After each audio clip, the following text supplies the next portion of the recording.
Alors nous voici dans la nouvelle Peugeot 3008 en version GT. Et justement, il y a peut-être un futur acheteur qui est dedans et qui va nous donner ses impressions.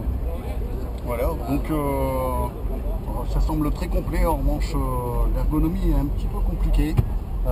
Est-ce que c'est l'ensemble des touches, beaucoup de touches sur le volant, sur le tableau de bord? Les touches piano sont d'un bel effet, mais néanmoins elles sont un petit peu compliquées dans l'usage parce qu'on a deux fonctions sur ces touches-là. Et il faut aller lire les fonctions, elles sont pas. Personnellement, je ne les trouve pas particulièrement ergonomiques. Ce nouveau levier de vitesse, vous en pensez quoi? Le levier de vitesse, c'est pas gênant. À partir du moment où on a des palettes de changement, et c'est une boîte automatique, donc on s'en sert uniquement au départ ou lorsqu'on manœuvre. La finition d'ensemble, on voit que les contreforts sont déjà griffés.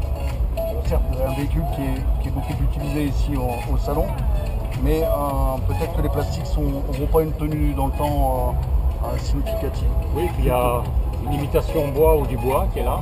Oui, c'est un bois sombre. Le haut de la planche de bord est plutôt sympa. Ouais. Et cette nouvelle tablette, façon BMW. Alors elle est pas mal, mais encore une fois, je trouve que l'ergonomie n'est pas là.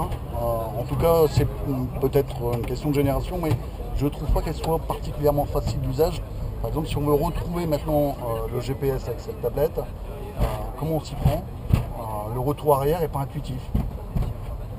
Et ce nouveau petit volant a seulement à deux branches, parce qu'ils ont fait sauter une branche. Ils ont fait sauter une branche en bas, vous voyez. Oui, c'est pas gênant. En revanche, il tient très bien en main. Et en revanche, je n'ai pas trouvé comment régler la hauteur, donc je suis un petit peu haut par rapport au tableau de bord. Et le nouveau e-cockpit. Et le nouveau e-cockpit. C'est le même que sur la 308 et le 2008, il me semble. Oui, c'est dans le même état d'esprit. Même si les compteurs ont évolué, apparemment c'est configurable, mais on n'a pas les touches ici. Je ne sais pas sur quelles touches on peut appuyer justement pour volant aussi. Oui, et on a enfin les palettes au volant. Mais les commodos, c'est de la reprise.